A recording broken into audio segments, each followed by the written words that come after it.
कविता 18वी ऋतू. मुलांनो, तुम्हाला माहीतच असेल, आपल्या निसर्गात जे निरनिराळे बदल होतात ते ऋतूंमुळेच. वसंत, ग्रीष्म, वर्षा, शरद, हेमंत, शिशिर या ऋतूंमध्ये होणारे नैसर्गिक बदल, त्याचा मानवी तसेच पशुपक्ष्यांच्या जीवनावर होणाऱ्या परिणामांचे सुंदर वर्णन कवीने या कवितेत केले आहे. झुळझुळ वारे वाहू लागले, लाल पालवी तरुणवरी, फुला फुलांनी लवल्या वेली, आंबेराई मोहरली. आभाळाचे निळे निळे पण कुहू कुहू कोकिळ करी, वसंत आला घरोघरी, वसंत आला घरोघरी.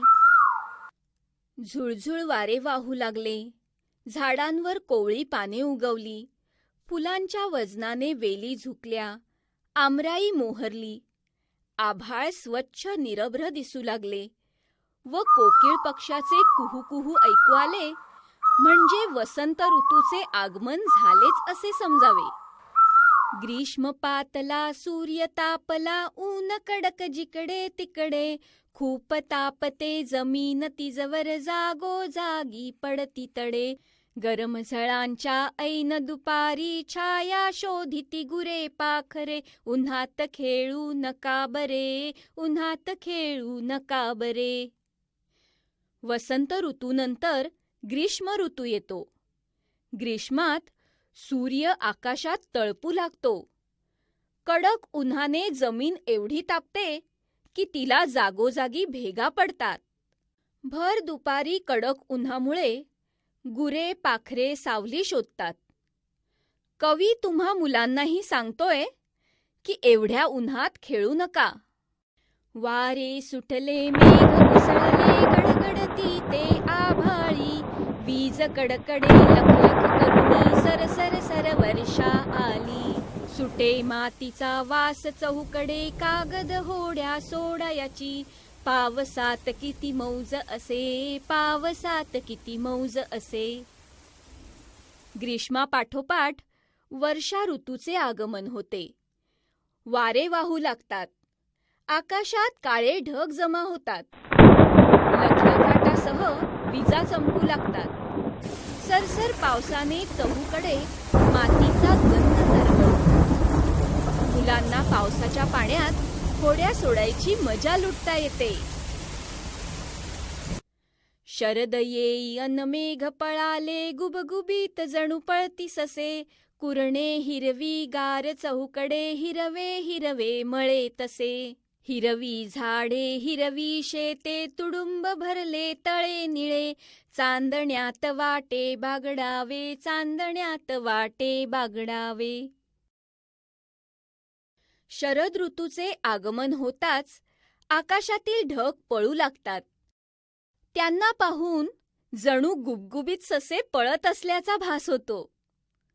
कुरणे, मळे, झाडे, शेते सर्व काही हिरवेगार दिसू लागते. तळी पाण्याने भरलेली असतात.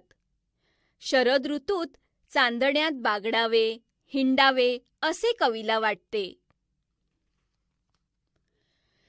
हेमंताचे दिवस पातले, भरे हुडहुडी अंगात, शेतकऱ्याची गोफण फिरते, गरगर भरल्या शेतात. हवे हवेसे ऊन वाटते, शेकोटीच्या भवती रात्री, गप्पांना भरती येते, गप्पांना भरती येते. हेमंत ऋतू येताच अंगात थंडीची हुडहुडी भरू लागते. शेतात पिके बहरलेली असल्यामुळे त्यांच्या रक्षणासाठी शेतकरी गोफण फिरवतात. थंडीमुळे ऊनही हवेहवेसे वाटू लागते. तर रात्री शेकोटीभोवती गप्पांना उधाण येते. उदास वाणा शिशिर ऋतू ये, पाने पिवळी पडती, सोसाट्याच्या वाऱ्या संगे झरझर झरझर गळती. झडून पाने झाडे सगळी, केविलवाणी दिसतात, पाचोळा उडतो वाऱ्यात, पाचोळा उडतो वाऱ्यात.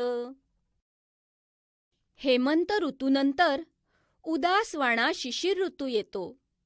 झाडाची पाने पिवळी पडू लागतात. सोसाट्याच्या वाऱ्याबरोबर ती गळू लागतात. अशी पाने गळून गेलेली झाडे दीनवाणी दिसतात. 6 ऋतूंचे चाक फिरतसे शिशिर ऋतू ही जाईल तेव्हा, वसंत सांगे हळूच मीही येतो मागो माग पहा. वसंत सांगे हळूच मीही येतो मागो माग पहा. अशा प्रकारे 6ही ऋतूंचे चक्र सतत फिरत असते आणि म्हणूनच शिशिर ऋतूच्या मागोमाग वसंत ऋतू पुन्हा एकदा आनंद घेऊन येतो.